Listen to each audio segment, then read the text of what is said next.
Okay, good afternoon, everybody. Uh, I'm Xavier Tort. I'm here in Barcelona together with Luis Marco, and we will be moderating this uh, webinar that is organized by MBIS, as you know, in collaboration with ISEA, the International Statistical Engineering Association. Uh, A few weeks ago, Jeff Bining presented a webinar about the fundamentals of statistical engineering, and it was a record-breaking audience for MB's webinars. So it raised a lot of interest, and as a consequence, or a sort of follow-up, today Allison Farmer Jones, she's a professor of business analytics at Miami University in Ohio, and the founder of Miami University Center for Analytics and Data Science. And she will present a case example of statistical engineering, a topic that has generated a lot of interest uh, for MBIS members and everywhere. And in this sense, I want to remind you that we are organizing in this spring meeting to explore and debate different aspects of statistical engineering, from whether it is needed and the relation and differences with data science or applied statistics. And we will discuss this in Barcelona, 13th and 14th of June. So if you are interested in getting into the topic deeper, go to the MB's webpage and sign for it. Uh, well, just a few practical issues just before starting. Uh, the first one is that there are going to be two uh, uh, pauses for questions, two stops for questions during Alison's presentation. One in the middle of her talk and one at the end. Uh, and because the audience is really large, it's going to be very difficult to have questions by voice online. So the questions will be by chat service. You have a bubble below your screen on the mm, uh, no level of your screen. If you click there, you will see that chat window opens. So if you ask your questions there, in the two stops for questions, Luis and I will try to compound them and ask them to translate them to Alison. It's also very good because the seminar, the webinar will be recorded so that this will help you to preserve, to to keep your anonymity. Okay. Uh, and then another practical issue is please to avoid noises, turn your mic off so that we don't have back noise. And with that, Alison, welcome very much. Thank you for being here and to this webinar. And please go ahead. Well, thank you very much. Thank you all for taking time out of your day to be here. Good afternoon or good morning, depending on where you are. I want to present to you a case that I had the opportunity to work on about monitoring worker fatigue using wearable devices. And I think this is a great example of statistical engineering in practice. But full disclosure, I'm not sure that we started out the process of working on this case study thinking we're going to do statistical engineering. We just had a problem that we wanted to solve. So this is based on joint work, and this is part of a much larger study that really spanned about 3 years that was spearheaded by Laura Cavallado and Fidel Megahead. This was part of a grant that they received through the American Society of Safety Professionals, and I was brought in along with Steve Rigdon kind of at the end of the process to look at some data and to see if we could move this research forward a little bit in terms of monitoring fatigue, monitoring the data from the wearables in terms of detecting fatigue. But this was a really neat example of what I think is statistical engineering, because we had a large multidisciplinary group of researchers working on this, trying to solve a problem that was not straightforward at all. So we had researchers in ergonomics, analytics, biomechanical engineering, and industrial statistics kind of all working on this problem that was messy and unstructured. And so I think this is a great example of what statistical engineering, is and is trying to do in terms of providing problem-solving structure for large, messy problems that we really don't know how to solve. So I want to start by talking about the outline for today, which is really quite simple. I have only two things that I want to accomplish. I want to give you an overview or review of statistical engineering principles. I know most of you are probably familiar with statistical engineering, but in the sake, for the sake of completeness, I want to review just a little bit of statistical engineering principles and go over some of the material that Jeff Vining shared in his April 9th webinar, just to kind of frame what we're going to talk about today. And then I want to get into the worker fatigue case and talk about it from the standpoint of the 6 phases of statistical engineering that have been promoted by the International Statistical Engineering Association, or ISEA. And those are identifying the problem, providing structure, understanding the context, developing a solution strategy, developing and executing the tactics, and deploying a final solution. So we'll go through all 6 of those in terms of the structure of solving the problem, and we will be more focused on the problem-solving structure today than on sort of the technical aspects of the problem solving. However, the case that I'm presenting today is under review, and we have a complete paper on it that goes into depth on the technical aspects of the analysis. If anyone is interested, I can get that to you. So as an overview or review of statistical engineering principles, this is where we will begin our discussion today, and this is going to be a short overview. A lot of people ask me, what is statistical engineering? And one of the biggest questions that I get asked is, how is this different than data science? How is this different than analytics? And so I've pulled some information off of the ISEA website, and down in the lower left-hand corner of your screen, you should see the ISEA website web address. But just to give you a definition, and I've underlined a few key phrases here, statistical engineering is really dedicated to solving complex problems that require data and analysis. These problems are almost always unstructured, they're large, and they cross several disciplines. And the goal is really to provide enough definition and structure to create a reasonable solution path to a sustainable solution. I think this is a great definition. And I want to emphasize that statistical engineering is really more about the structure of problem solving than it is about the specific tools that are used to solve the problem.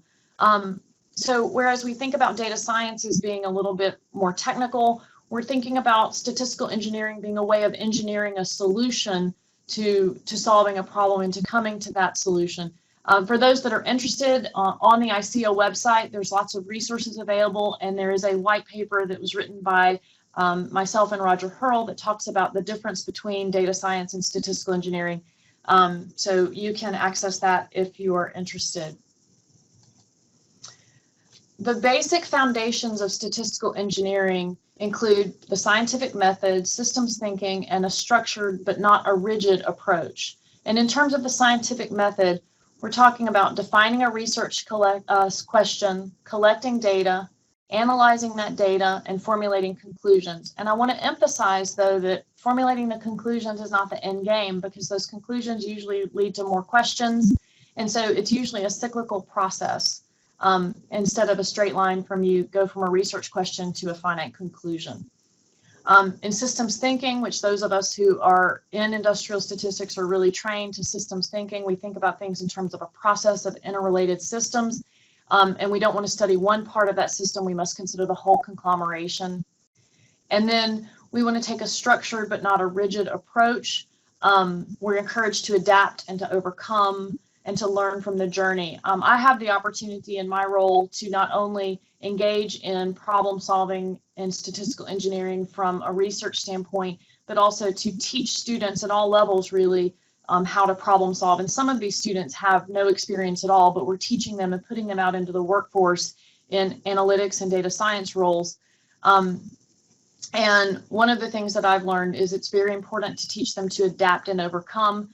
And I actually have borrowed a solution strategy from software engineering, where we use agile project management, where we provide a minimum viable solution to an entire problem, and then we iterate towards a more refined, elegant solution, and that seems to work very well.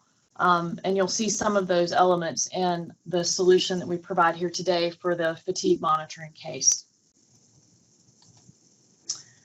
And then, as I've mentioned, we have the 6 phases of statistical engineering, and we're going to go through each of these phases today with the case that we're going to look at.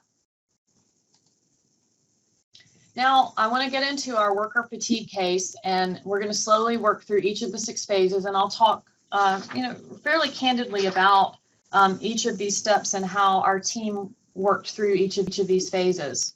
So the first phase was to identify the problem, and our goal was really to determine if wearable sensor data can be used to determine the onset of fatigue. And the researchers who had been studying this problem for some time, for multiple years, really came to me and came to Steve Rigdon and said, here's what we want to do.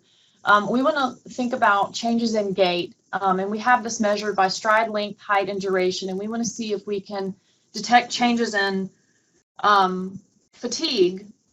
And we've got these people, and they've been involved in high activity materials handling tasks. They've been moving stuff around a warehouse in a laboratory setting. We want to see if we can use this to detect fatigue. And I said immediately, I think this fits nicely into a statistical engineering framework, because this is a complex problem.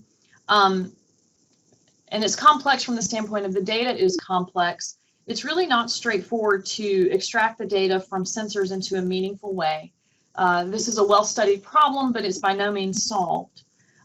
It's an unstructured problem in that we don't really know when the fatigue has occurred. It's unsupervised. We have walking patterns, and basically we want to see if those have changed over time. It crosses multiple disciplines. As I mentioned, in order to solve this problem, we had to have expertise from ergonomics, from biomechanical engineering, from industrial engineering, from analytics, from industrial statistics. And really our goal was not to completely solve the problem, but to provide enough structure to move research forward and to see if we could come up with a way to answer some basic questions. So that's what we did in terms of identifying the problem that we want to solve. When we put it on a slide and we have this in words, it seems like this is tied up in a bow and very cut and dry, but it took us a while to get to this point of determining really what we wanted to do in terms of answering the questions that we had. Our next phase was to provide structure to this problem. Parts of this were straightforward and parts were not straightforward. We knew what our key measures were based on prior research and some of the prior work that the team had done. We had gait patterns, basically walking patterns, where we were measuring stride length, stride height, and stride duration. And we had to make some underlying assumptions that in tasks with a large amount of walking, that changes in gait might be related to fatigue. It took us a while to get down to what our real exploratory research questions were, and that was, how do these gait parameters change over time? And how do these changes in parameters relate to self-reported fatigue ratings? So we had participants that would report while they were participating in these tasks, they would report how tired they were, and I'll talk a little bit more about that later. We wanted to see how their actual changes in gait related to their fatigue reporting. And then we wanted to see if there were consistent patterns in gait performance across individuals over time. And I want to emphasize that there was a great deal of literature review and research and study that led to these questions that didn't just automatically, we just didn't just come up with these off the top of our heads. So once we have structure to a problem, we really need to understand the context. And these are not necessarily linear phases. Many times you're doing 1, 2, and 3, where you're identifying the problem, providing the structure, and understanding the context all sort of together in one stage. And I would say that's consistent with what we were doing here. But there's several levels of context that we need to understand. And so as a warning, there's a lot of context here. And I'm not going to go into a lot of depth on all of this context. You guys can look at the slides more in depth, but I want to emphasize that worker fatigue is a big problem. It's a global problem in that, there's quite a bit of research on, the effects of worker fatigue in manufacturing and construction. And it's not only in the US, but it's a global problem.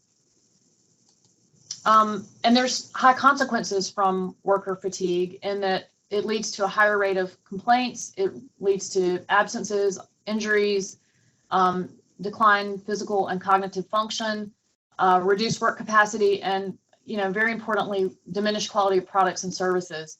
So there are high effects of worker fatigue, particularly on quality. I've spent most of my career studying the quality of products, but I don't think that we really think in our business about how the fatigue of the worker can affect the quality of products and services. As an anecdotal piece of information, both myself and one of my colleagues here worked with companies this semester that dealt with order picking. So we had one company that's a mail order pharmacy company and another that's a large grocery store chain here in the US, and both had to fill orders for, these were online orders or mail orders for either pharmacy orders or grocery orders. And they have a lot of individuals doing order picking, and it's very important to get those orders right. And one of the things that we were studying is the accuracy of these orders. And, one of the key characteristics was the fatigue of the workers in getting these orders correct. So worker fatigue is a big problem, both in service and manufacturing industries. It's also important to understand how fatigue monitoring is currently done and what the limitations of this, the current state of fatigue monitoring is.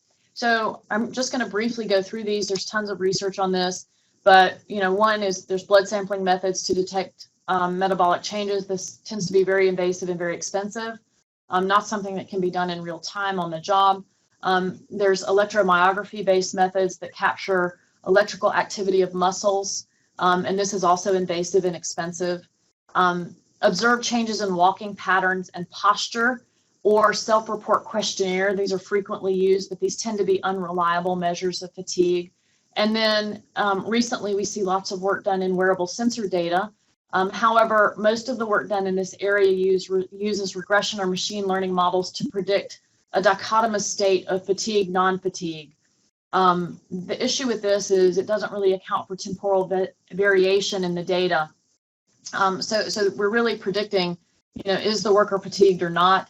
There's not really diagnostic information, especially if black box models are used. And there tend to be high misclassification rates, anywhere from 15 to 25% misclassification rates on these types of models. And so there seems to be a lot of work that can be done in terms of improving the use of wearable sensor data, in terms of monitoring fatigue and really looking at fatigue in a different way, in terms of as a progression rather than as a threshold that you cross. And so that was what this team was working to do.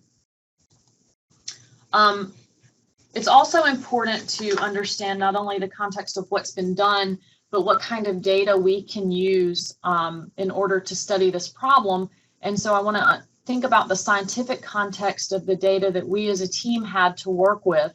And so we had data from inertial measurement units or sensors that were placed on the ankles of the participants in the study. And these sensors had basically three measurement systems: an accelerometer, a gyroscope, and a magnetometer. So these are similar to things that would be in your, any wearable sensor, like on a Fitbit. And these IMU recorded data at about 51.2 observations per second. And we were able to use the accelerometer and the gyroscope data to generate the gait features. So we were able to measure stride length, height, and duration from the data that was obtained from these sensors. And I want to point out that it's not a simple thing to generate these features, and that was a large part of the science behind what was done in this project. And this was the contribution of really the the engineers on this project was getting the data into a form that we could then analyze and make sense of. Another part of understanding the context is understanding the context in which the data are gathered. And so, as I mentioned earlier, the data gathering on this was part of a larger experimental task. And this was a 3-hour manual materials handling task that was done in a laboratory where we had 15 participants that basically moved heavy boxes around a warehouse-like area and then stacked them up. And so they worked for 3 hours moving these boxes. The boxes weighed anywhere from 10 to 26 kilograms. And every 10 minutes, these participants stopped and provided a perceived exertion. And this perceived exertion was measured on a common measurement in exercise physiology and ergonomics called the Borg scale.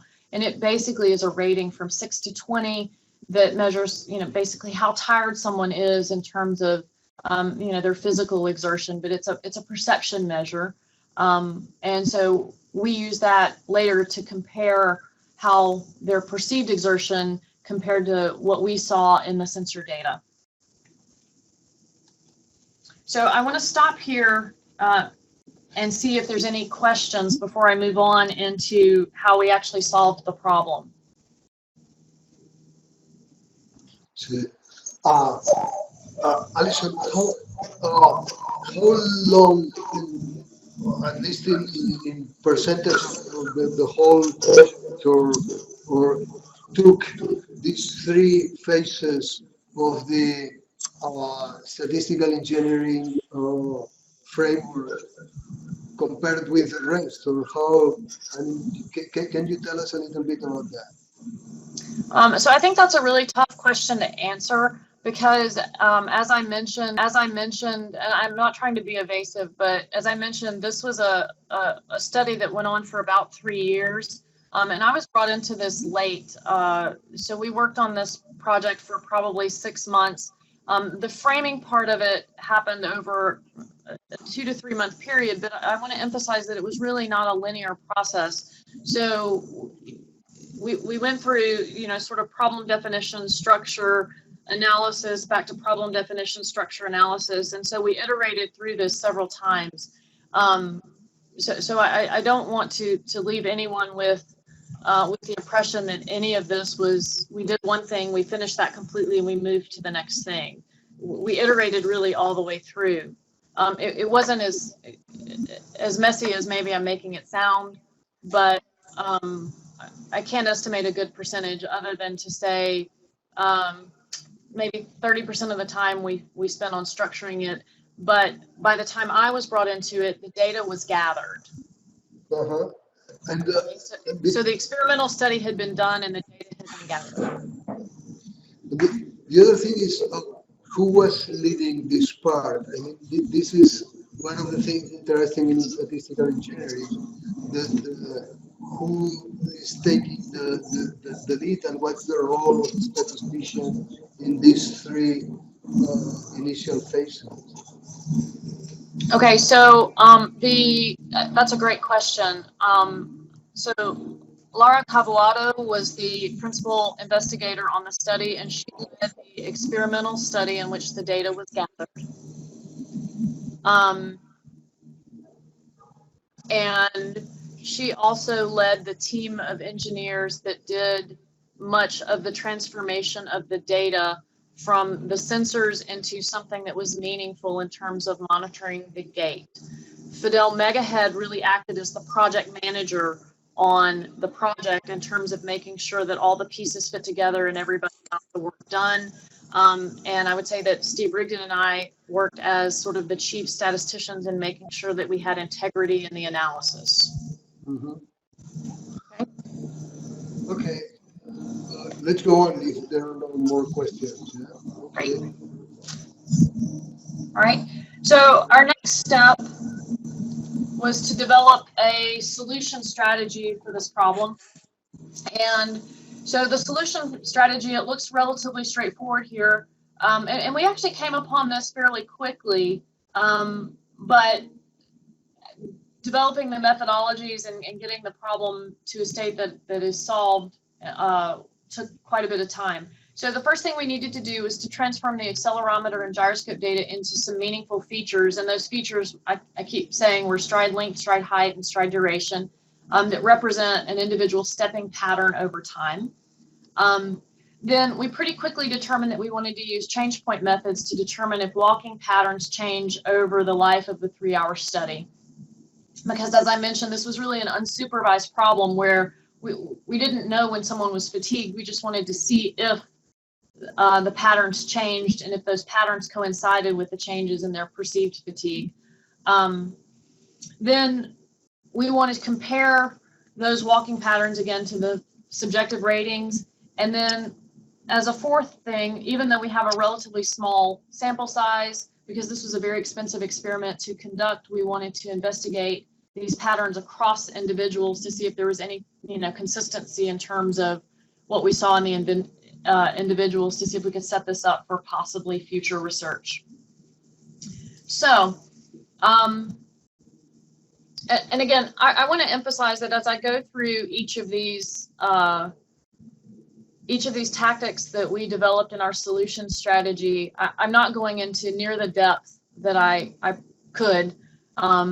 We could probably write an entire paper on each one of these steps because there's a lot that went into the solution. It's very technical on each level.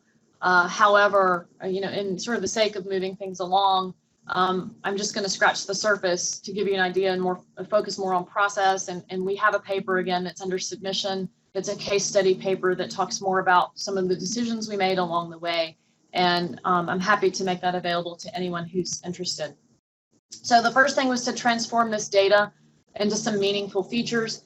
And this is a well-studied problem. It's not an easy problem, and it's one that by no means has a perfect solution. We use the Kalman filter approach to fuse the accelerometer and the gyroscope readings to estimate the rotational angle.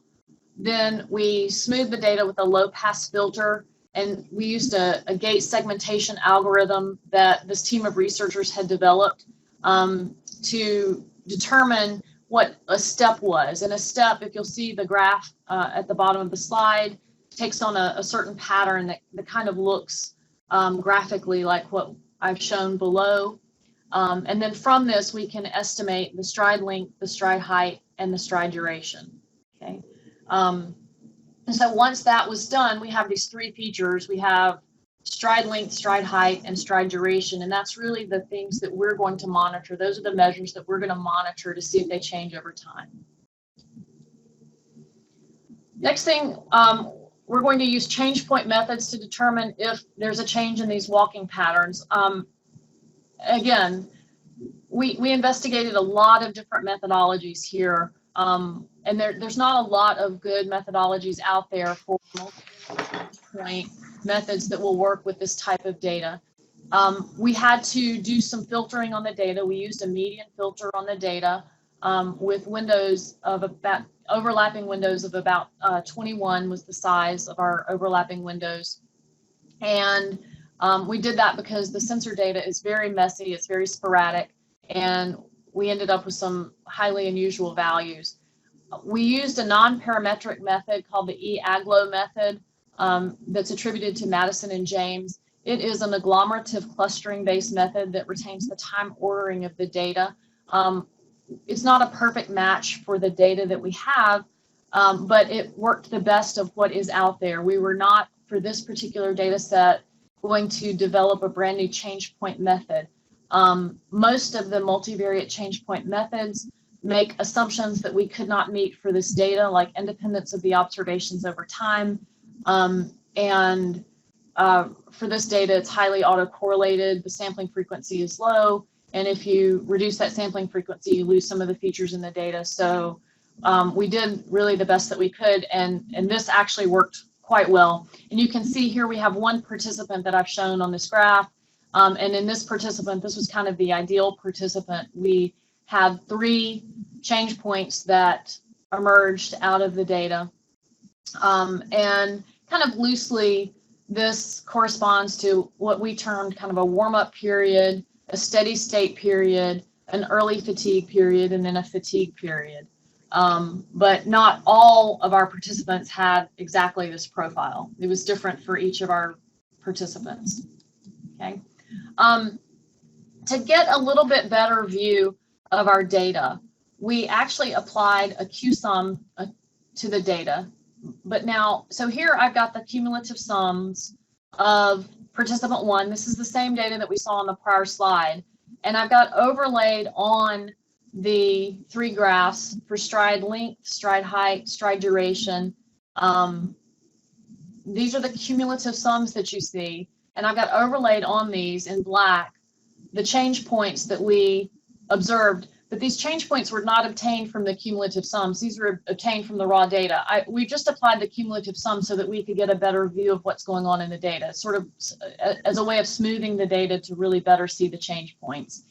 And then, in addition to this, overlaid on this graph, we have in blue, we have the participants' perceived exertion when it reached the threshold of 13, which prior research has shown is an indicator of, the point at which someone is fatigued. And as I mentioned earlier, that rate of perceived exertion ranges from 6 to 20, and some prior research has suggested that 13 is really the point at which fatigue starts to set in. And so kind of the goal was to see if our change points were close to this perceived exertion. And you can see on participant 1, the change point, at least for what we found was the onset of early fatigue, was close. I wish I could tell you that it was close on all participants, but it was not. This was like I said, the ideal participant, but what we found was that this was not consistent over all the participants. So perceived fatigue and what we saw in terms of changes in gait patterns were not. Now this bottom graph shows the 10-minute rate of perceived fatigue over time with the change points overlaid on it. So you can see just how the participants' fatigue perception changed over time. So that's what these graphs show. And this really was our way of sort of comparing the changes in their walking patterns to their subjective fatigue ratings.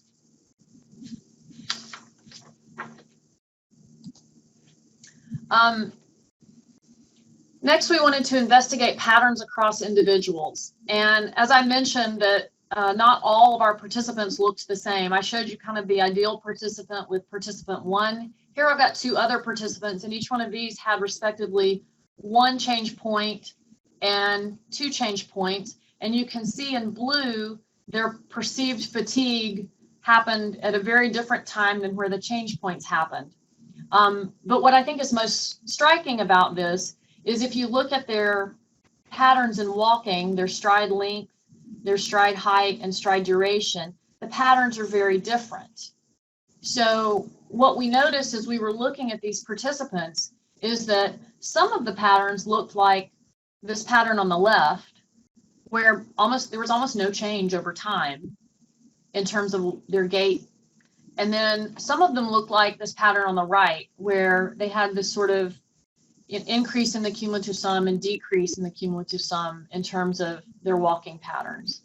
And so what we found ourselves doing was trying to sort of mentally group these people together in terms of these people looked alike and these people looked alike.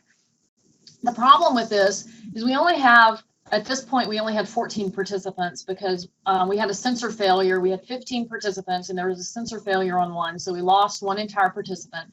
So we're down to 14 participants. So we have a very small sample size. But we started to wonder if we could do something more scientific than just sort of looking at the data and grouping people together. And so for the sake of investigation, we investigated the use of clustering methods, realizing that we have a very small sample size. And so we said, how could we cluster these profiles of their stepping patterns over time?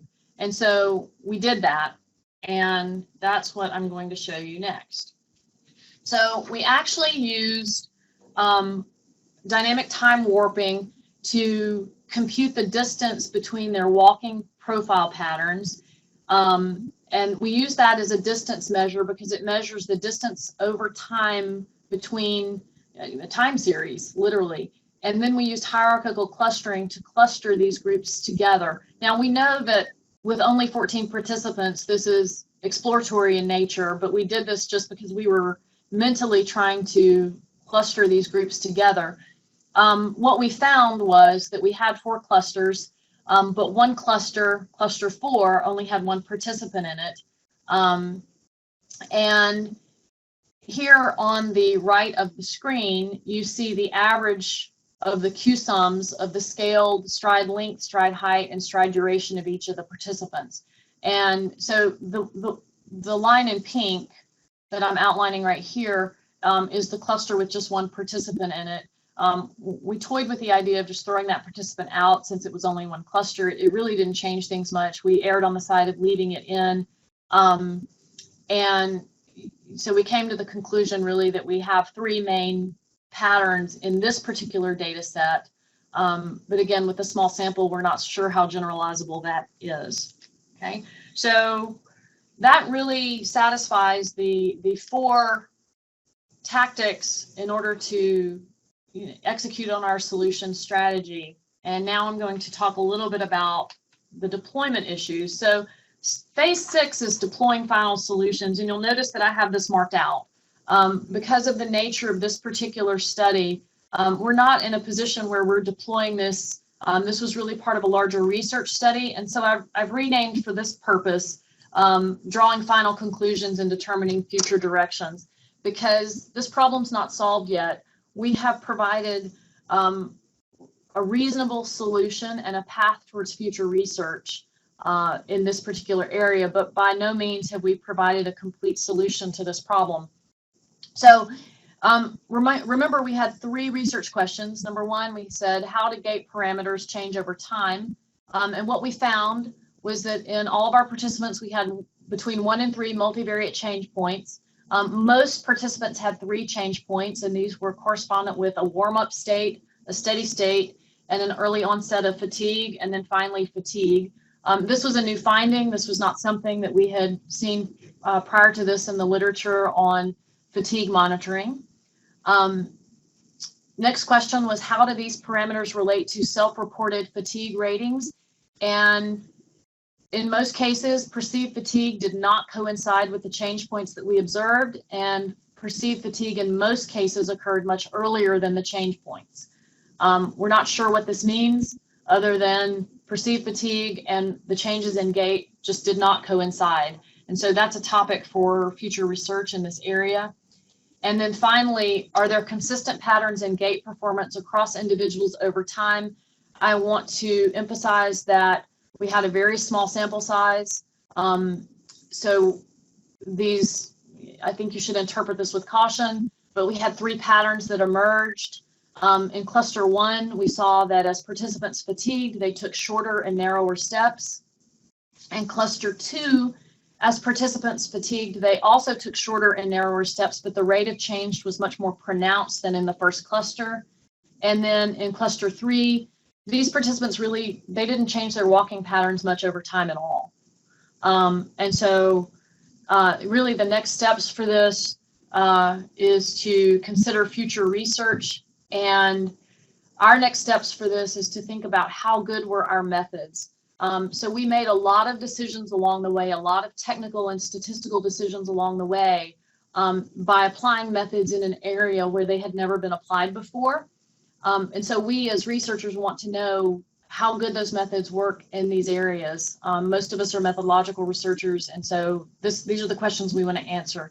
We use median filtering, we use cluster-based change point methods, we use dynamic time warping, hierarchical clustering over time in this area in a way that it really hadn't been used before. And so we want to go back and do some methodological studies to see if this is the right context for that. We want to think about using some different approaches to detecting change over time besides the change point methods that we looked at. And we have some ideas for that. And then we realized that if we really want to understand the sort of the patterns among individuals, we really need to control for sex, age, and some other variables in a designed experiment. This was part of a designed experiment, but we need to do some to make some different decisions in terms of the design in order to control for those things. So final thoughts. In 2007, Vijay Nair in his Uden address said basically real problems tend to be messy. And he went on to say they don't readily translate into research topics that can be solved and published. And there's really not very many incentives for researchers to get close to the problems and to develop complete solutions. And I think this is one of the reasons that doing statistical engineering is so hard. Because what we found is that we had a problem that was messy and it was unstructured. And we found, very few methodologies out there that were good fits for what we were trying to do. And so that's an issue, and it's an opportunity at the same time for us, both as sort of the practitioners in this case of doing the problem, but also in terms of the researchers as methodologists in terms of opportunities for furthering methodological research. I want to emphasize that our team was broad in experience, but also deep in experience. We had experts in fatigue and human performance modeling, biomechanics, biostatistics, industrial statistics, safety engineering, and analytics. Everybody had worked in multiple areas. All of us had PhDs. We all had lots of experience, and it was still a really hard problem to solve. We all had to work together to try to understand each other and to try to understand the problem and to try to understand the statistical methodologies and to try to come up with conclusions that made sense. And even though we worked really closely together and we had a lot of brain power behind this problem, we don't have a complete solution. And my conclusion to this is because real problems tend to be messy and they're hard to solve. So that's really the end of my presentation, and I welcome your questions. Thank you, Allison. We have a question related with basically the phases of statistical engineering, and the question basically is whether phase 4 and 5 are not just another way of saying analysis of data. Phase 4 and 5, analysis of data. I think so, but I think you have to take a strategic approach to it, or so I think it's important, and I think this is one of the things that statistical engineering, and there's other problem-solving methodologies, bring to the table, is you can analyze data without a purpose. Here we had a strategy and we had a purpose, so we weren't just digging through data to analyze it. We had specific questions in mind, and we were seeking methodologies to answer those questions. Okay, thank you. Some other questions are more technical. One is whether you consider functional principal components and splines for change agents. Yeah, so that's a great question, and that's one of the things that we're considering, as I mentioned, is future research. We're looking at alternate solutions, and I think that's one of the areas that we're exploring for that, for alternate methods for solving this problem. Mm-hmm. Two more questions related with clusters. One is if there were if there were clusters individually on the gyro, acceleration and magnet data, and if you consider creating one comprehensive cluster pulling all three sensors together. I'm not sure that I understand the question. So we used a multivariate clustering method. So we did, I may be misunderstanding the question, but we used a multivariate clustering method for all. We extracted features from the sensors, from the gyroscope and accelerometer, and the three features that we extracted were features of the stride. That was stride height, stride length, and stride duration. And then we used a multivariate cluster solution on those three measures. Well, I hope that you have answered the questions. I don't answer it. I don't understand it very well either. Another one is if you just used for clustering the gate variables, I mean, if other variables such as age or weight could be important there. No, we just used the gate variables because our goal was to see if there were differences in some of those age demographics after we got the cluster solution. So we wanted to get the cluster solution just on the gate, and then we wanted to compare the demographic information to see if there were differences. Honestly, the sample size was too small to do that analysis. Okay, and a final question, because we're already a little bit over the time. Then later, if some people want, we can stay 10 more minutes, but the official closing time was 15:45. We're already a little bit over that. The question says that I do agree that most of all real problems tend to be messy, so I'm not a fan of statistical engineering philosophy.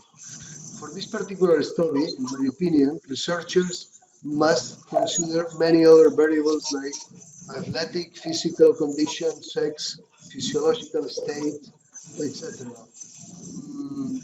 If I may add something to this question, is whether uh, you, you have explained this problem and the research on the framework of the statistical engineering phases, but probably at this point of the statistical engineering uh, science or methodology, we're a little bit just studying how people have solved complex problems and messy questions, and derive from there a methodology.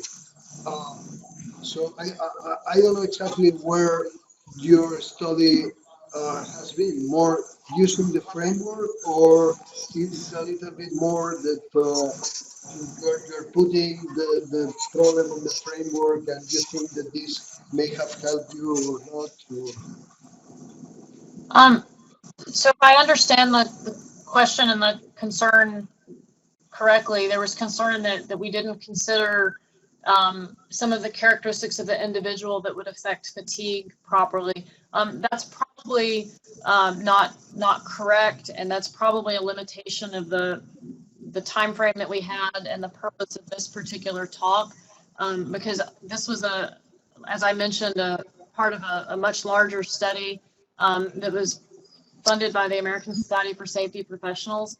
And it was a very well designed, very well controlled study where many of these demographic characteristics have been controlled for in the gathering of the data in the laboratory study. So I apologize if I left anyone with the impression that these things were not well controlled for. It just, there wasn't the time to go through all of the intricacies of the research methodology here. But I can send any of the participants that are interested a link to the final report from that research, or a copy of the paper that we currently have under submission that goes into more depth on some of those aspects of the research. Does that answer the question, Javier? yeah, I guess so. Yeah, and in fact, there is another question that I think that goes on the same line, because it says that in terms of further analysis, if you're going to link the clusters with psychological threats, that I think that you have basically answered this. So, Right. yeah. So, well, it's already 6 minutes over the time, and we have no further questions. So thank you really very much for your talk, Allison. It has been very interesting, both in terms of statistical engineering and also of statistics methodology. So thank you very much for this webinar. Thank you. Okay, and thank you everybody for attending it, and hope to meet you again in next MB's webinar.